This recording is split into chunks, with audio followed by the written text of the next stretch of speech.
అందరికీ నమస్కారం. తర్వాత కూటమి ప్రభుత్వం వచ్చిన తర్వాత ఇన్ఛార్జి మంత్రి గారు ఫస్ట్ టైం పులివెందులకు వచ్చి అసలు ఇక్కడ ఏం జరిగింది గత 5 ఏళ్లలో, ఇంకా మనం ఇప్పుడు ఏం చేయాలని అందరితో అధికారులతో కూడా రివ్యూ మీటింగ్ ఏర్పాటు చేయడం జరిగింది. అసలు అధికారులతో రివ్యూ మీటింగ్ చేస్తే చాలా కూడా మేమందరం కూడా ఆశ్చర్యపోవాల్సిన పరిస్థితి వస్తుంది. మేము పులివెందుల కాన్స్టిట్యున్సీకి పాడా పెట్టి 6,000 కోట్లు పెట్టి అది పెట్టినాం ఇది పెట్టినాం అది చేసినాం ఇది చేసినాం అంటే ఈరోజు మేము అధికారులతో మా మంత్రి గారు రివ్యూ చేస్తుంటే అన్నీ కూడా ఇన్కంప్లీషను, అన్నీ కూడా అంటే ఎప్పటికీ మేమే అధికారంలో ఉంటామనే ఒక అహంకారంతో అన్నీ కూడా ఎంతంటే అంత ఎస్టిమేషన్లు వేసి శాంక్షన్లు చేసి అవన్నీ కూడా మధ్యలోనే ఈరోజు అర్ధంతరంగా నిలిచిపోయినాయి. ఒకవేళ అదేదన్నా జనజీవనానికి సంబంధం లేని విషయాలంటే హార్ట్ ఆఫ్ ది మున్సిపాలిటీలో బాక్రాపేట లాంటి చోట్ల కూడా రోడ్లంతా తవ్వేసి ప్రతిరోజు కూడా బైక్ యాక్సిడెంట్లు అయ్యే పరిస్థితులు. 2 ముఖ్యమంత్రులుగా పనిచేసిన ఊర్లో ఎక్కడన్నా డ్రింకింగ్ వాటర్ ప్రాబ్లం వస్తుందని ఎవరు కూడా అసలు ఊహించున్నారు.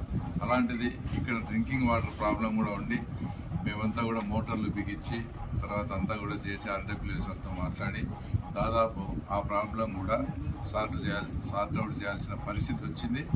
అలాగే జలజీవనాన్ని కింద వాళ్ళు బిల్లులు ఇవ్వలేదని టోటల్గా వాళ్ళు వదిలేసిన వాళ్ళని కూడా మా ముఖ్యమంత్రి గారు పిలిచి మీకు అన్నీ సర్దుబాటు చేస్తాము.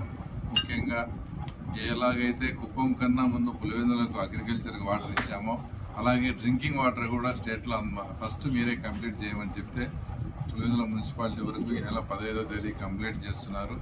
కాన్స్టిట్యున్సీ అంతా కూడా ఇచ్చే పరిస్థితులు. అంటే ఇవన్నీ చూస్తే ఒక ముఖ్యమంత్రిగా 2 పనిచేసి 1978 నుంచి వాళ్ళ కుటుంబమే ప్రాతినిధ్యం వహిస్తూ ఉండే ఊర్లో కూడా కనీసం మినిమం చేయాల్సినట్టు కూడా చేయకుండా పులివెందులను ఈ దుస్థితిలో పెట్టడం అనేది చాలా బాధాకరమైన విషయం.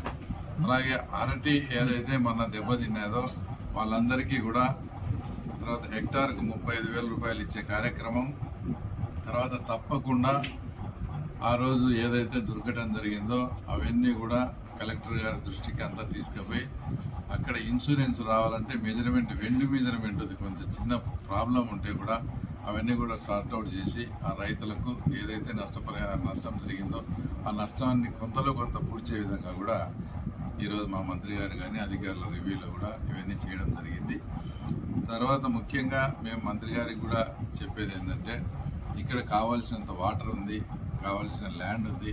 ముఖ్యమంత్రి గారికి కూడా చెప్పి 1-2 ఇండస్ట్రీలు పెడితే ఇక్కడ యువతకు ఉపాధి కూడా దొరుకుతుందని కూడా మేము ఇన్ఛార్జి మంత్రి గారికి కూడా చెప్పడం, అలాగే ఆ ప్లానింగ్లో కూడా ఉన్నాం. స్వామినారాయణ కూడా ఈరోజు అంతకుముందు గత ప్రభుత్వం 11 ఎకరాలు శాంక్షన్ చేస్తే తర్వాత మిగతా 9 ఎకరాలు కూడా ఇక్కడ శాంక్షన్ చేయమని వాళ్ళంతా అడిగినారు. ఇది పులివెందులకు కూడా చాలా మంచిది స్కూలు, చాలా పెద్ద ఆర్గనైజేషన్ సంస్థ. ఆ 9 ఎకరాలు కూడా క్యాబినెట్లో పెట్టిమని కూడా మా ఇన్ఛార్జి మంత్రి గారిని అడిగినాము. అలాగే ఇప్పుడు డీలర్షిప్ల విషయంలో కూడా చాలా ప్రాబ్లమ్స్ ఉన్నాయి. తర్వాత రేపు అన్ని మండలాల నుంచి కూడా డీలర్స్ని కూడా రమ్మని వాళ్ళతో మీటింగ్ పెట్టి మంచి పేరు తేవాలన్నా చెడ్డ పేరు తేవాలన్నా కూడా అంత డీలర్స్ చేతిలోనే ఉంది. ప్రభుత్వాన్ని నుంచి వచ్చే ఏదైతే సరుకులు వస్తున్నాయో అవన్నీ ప్రజలకు ఖచ్చితంగా అందుబాటు చేయాలనే ఉద్దేశంతో రేపు డీలర్స్ మీటింగ్ పెట్టుకొని ఇలాంటి అనేకమైనటువంటి సమస్యలన్నీ కూడా చర్చించి ఏదైతే జగన్ రెడ్డి అనాలోచిత నిర్ణయాల వల్ల అసంపూర్తిగా మిగిలి పులివెందుల ప్రజలకు చాలా ఇబ్బందికరమైన పరిస్థితులు ఏర్పడ్డాయో వాటిని మొత్తం కంప్లీట్ చేసేదానికి మంత్రి గారి ద్వారా ప్రభుత్వం దృష్టికి తీసుకుపోయి అంతా చేస్తాను. కాబట్టి ముఖ్యంగా మరొకసారి పులివెందుల ప్రజలకు ఏంటంటే మేము ఇవన్నీ చేస్తూ ఉన్నాము కాబట్టి మాకు కూడా మీ నుంచి కొంత సపోర్ట్ కావాల్సిన అవసరం కూడా ఉందని మీ మీడియా ద్వారా మనం కోరుతాము.